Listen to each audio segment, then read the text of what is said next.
in the Hindu tradition, there's only one God. That God has no form. It's expressed in the tradition as brighter than a million suns, pure brightness. So, being God in that state, we, with our naked eyes, we cannot connect. How do we usually connect with others? Through our senses, through our mind, and through our intellect. None of these things are good enough for connecting to God. So what do? Senses, mind, intellect, ego, body are not good enough to connect to God. Because the definition of God is brighter than a million suns. Divi Surya Sahasrasya. So, various great masters derived tangible frequencies out of one God. And they are called Lords. Lord means something or somebody whom we can connect to tangibly. Every Lord has a form, a particular frequency it represents, a circuit, an energy moving body or energy moving structure, movement of energy structure, vibration, mantra, and method of worship, tantra. 330 million such derivations were found by great masters of our time. 330 million possibilities, 330 million frequencies they plucked out of one large frequency. This is what we consider as deities. Even planets you can see here in this particular platform. How do you make deities out of planets? Planets are tangible globes, right? You can make them deities when you know their frequencies and know their vibratory levels. Same, Sai Baba was a living master. Now he is worshipped as a deity. So when a person becomes a frequency and a presence, it can be a deity. So here, this particular idol has Muruga, Lord Muruga, as snake. Why snake? One, snake represents eternity, eternal, no beginning, no end. Nature of Shiva is also no beginning, no end, means not born nor will die. And what is Shiva's frequency? Om. What is the frequency of Supreme God? Om. And Skanda is a bridge between Om and Earth. Here, our frequency. He is considered as the chieftain of army. What is this army for? To stay clear from negativities. What are negativities? Kama, Krodha, Lobha, Moha, Mada, Matsarya, anger, hatred, jealousy, revenge, pride, ego, all the things which binds you are negative. Very simple. What is negative? That which binds you. A situation, an emotion, a place, a pattern can all be negative if they bind you. What's your birthright? Freedom.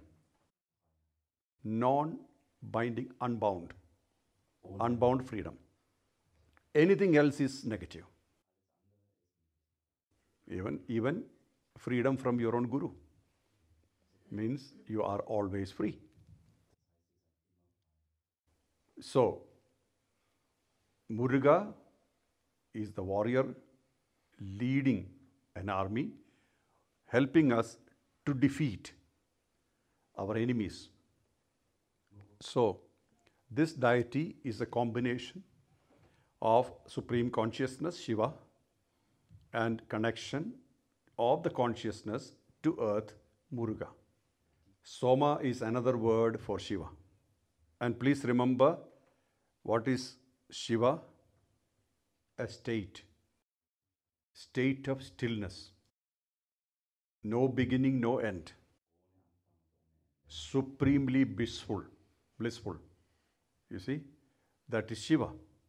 And that Shiva, state of Shiva is stabilized in Alps here, in this mountain, with the Sankalpa or by the Sankalpa of Guru Subramaniam.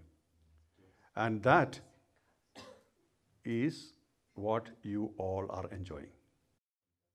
You see, all you need is a heart filled with gratitude.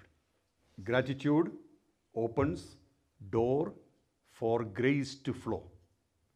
All you need is gratitude. You got the picture of Somaskanda now? What else can I say?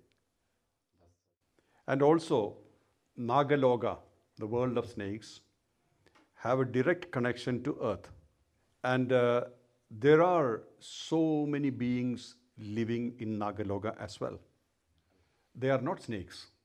They are essentially very luminescent beings, like they shine bright. But when they come to earth, they assume the form of snakes. Why? Why? Because human beings are so dangerous. We are so dangerous. We kill everybody, everything. If we like something, we kill it. If we don't like something, we definitely kill it. So whether we like or not, death is for sure. So they come as snakes so that they are left alone. That's why they appear here as snakes. And usually they come as very bright golden snakes. Some people would have seen them. They come, they appear. And Nagaloka is, the snakes are usually associated with family, children, good relationships, things like that. So when we do worship of snakes, that's usually to have harmony at home, children, good relationship, all those kind of things. So that is about Naga. And Lord Muruga appears in various forms, even as Babaji. He can also come as a snake. And Shiva has many snakes around his neck. The garland of snakes. Ananda, Vasugi, Takshaka, Karkodaga, Shanga, Guliga, Padma, Mahapatmetesh. 8 snakes around Shiva's neck. 8 snakes around Shiva's neck. Deadly poisonous. Very poisonous. Somebody asked me recently, is that why Shiva doesn't have a haircut? Because barbers can't come close, right? Snake will bite. That's not the reason. Anyway, so then why Shiva has worn those snakes around the neck? His stillness, stability.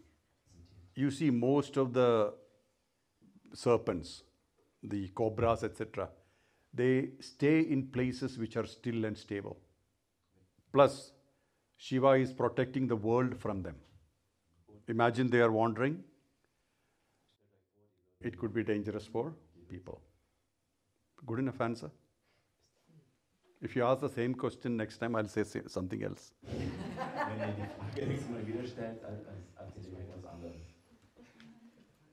Next time, Swami Govinda will answer. As I said, Shiva is the source. No beginning, no end.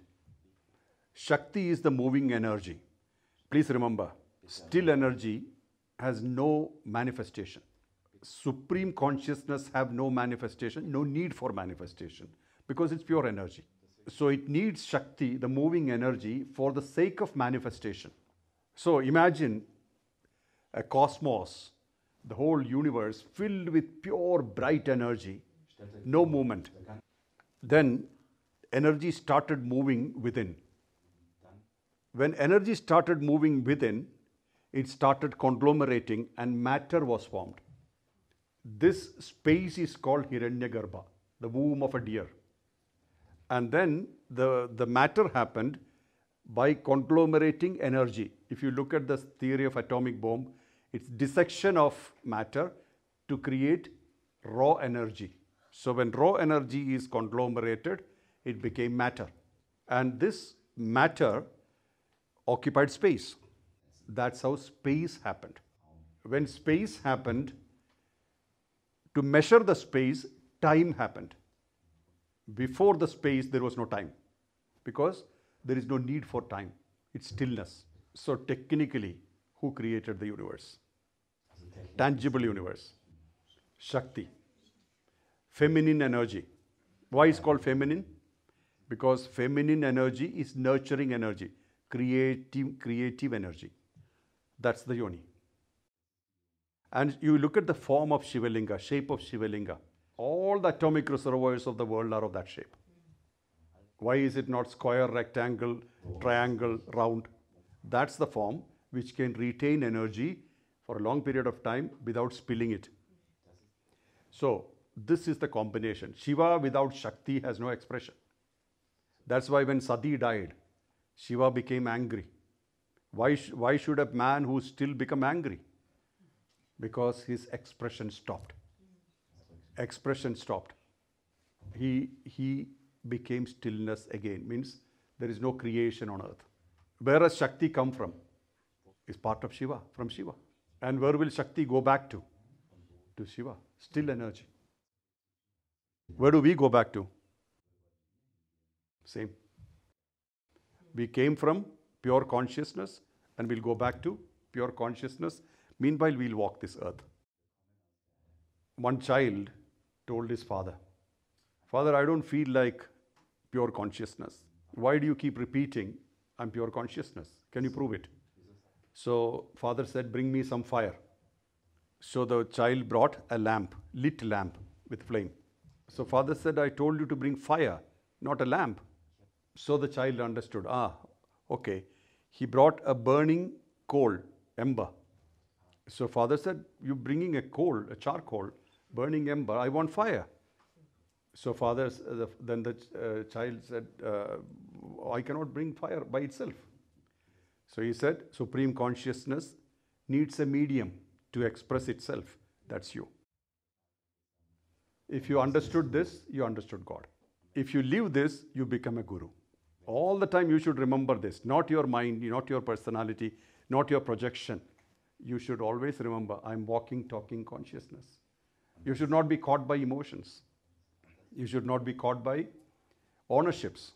Don't try to own anything on earth because nothing belongs to you. Thank you.